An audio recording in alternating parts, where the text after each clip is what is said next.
Alhamdulillahilladzi khalaqal mauta wal hayata liyabluwakum ayyukum ahsanu amala wa huwal azizul ghafur.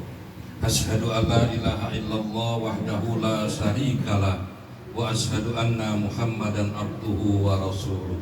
Allahumma sholli ala Muhammad wa ala alihi wa sahbihi ajmain. Qala Allah Ta'ala fi kitabil Qur'anil Karim, a'udzu billahi minasyaitonir rajim. Bismillahirrahmanirrahim. Alladzina idza asabatkum musibah qalu inna lillahi wa inna ilaihi raji'un.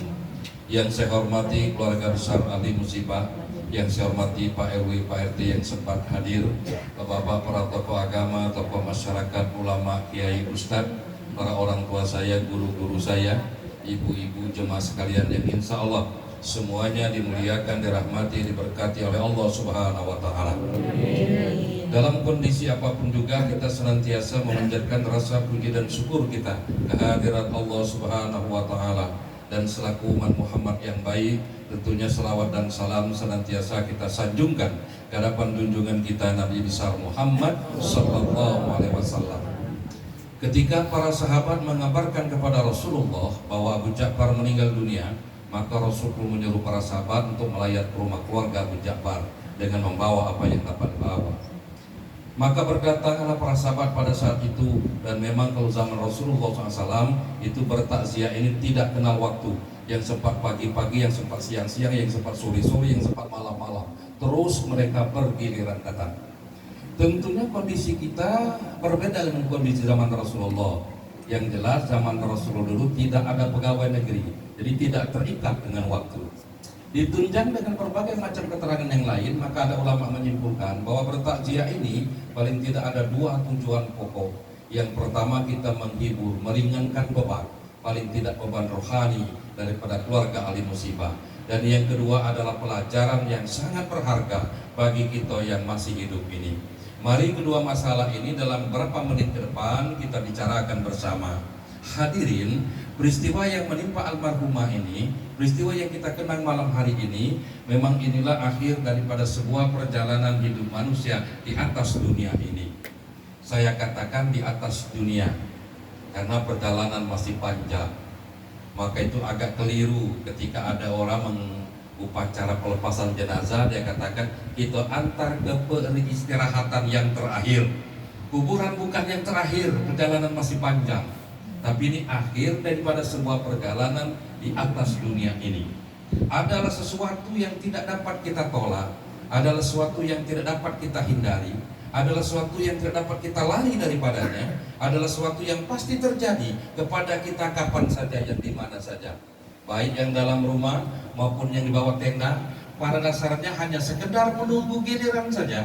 Kalau malam hari ini kita bertakziah di rumah ini, ada kemungkinan malam besok, malam lusa orang bertakziah di rumah kita.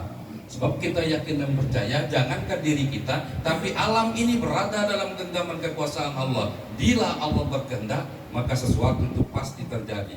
Dan bila Allah belum berkehendak, sesuatu itu tidak akan pernah terjadi. Dan kehendak Allah itu yang terjadi, dan itulah yang terbaik. Hanya saja kita kadang-kadang belum mampu menggali hikmah di balik suatu peristiwa. Kita juga yakin dan percaya bahwa ternyata kita hidup di atas dunia ini, semua kita ini pada dasarnya tidak memiliki sesuatu sedikit apapun juga kecuali dengan kemurahan dan kasih sayang Allah. Ternyata hadirin, jangankan harta pangkat dan jabatan, nyawa kita pun bukan milik kita. Kita hanya punya hak pakai saja. Maka ketika yang punyanya mengambil, mau atau tidak mau, rela atau tidak rela, kita harus mau dan rela. Karena kita punya hak pakai saja. Maka itu kepada keluarga besar almarhumah, agar dapat menerima kenyataan ini dengan lapang dada dan ikhlas hati. Ikhlaskanlah kepergian almarhumah, agar yang pergi dapat pergi dengan tenang, dan yang ditinggalkan pun tidak terlalu lama larut dalam kedukaan. Kalau soal sedih, siapalah yang tak sedih kalau dapat musibah seperti ini?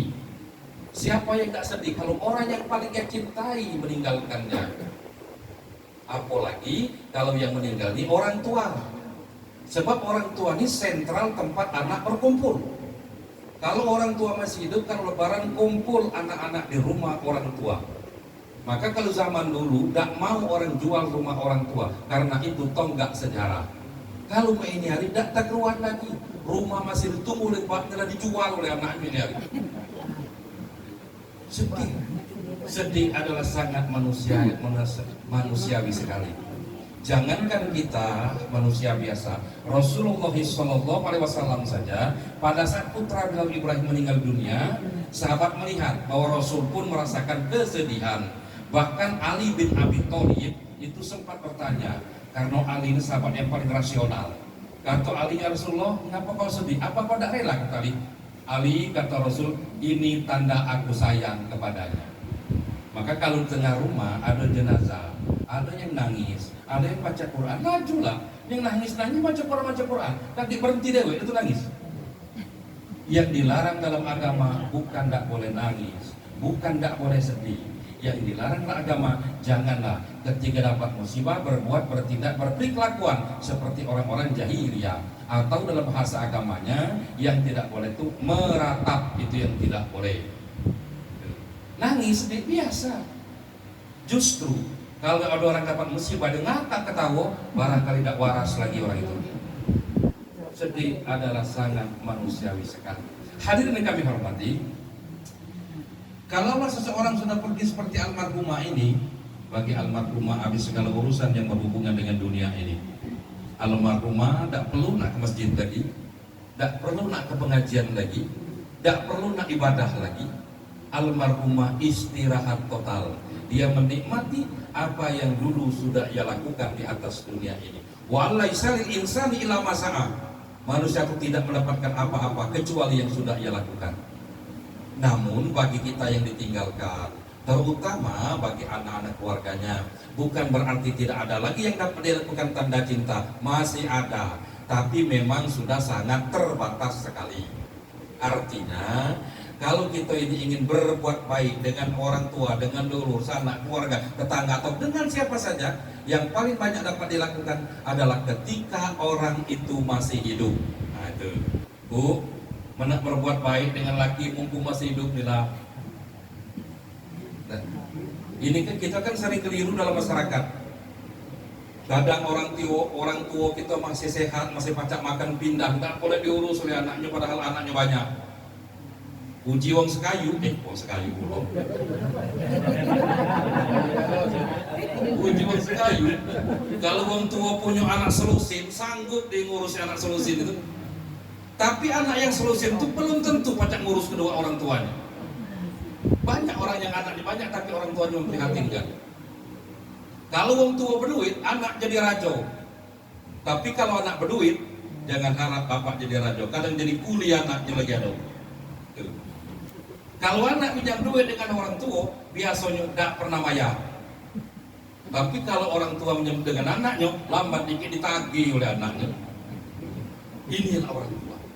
Maka kalau ingin berbuat baik, yang paling banyak dapat dilakukan adalah ketika orang itu masih hidup. Nah kalau sudah meninggal dunia, masih ada, tapi sudah sangat terbatas sekali.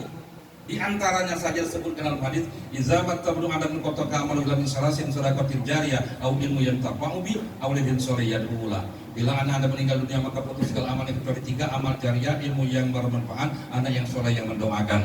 Aku nak jelaskan nomor 3b, anak yang soleh yang mendoakan.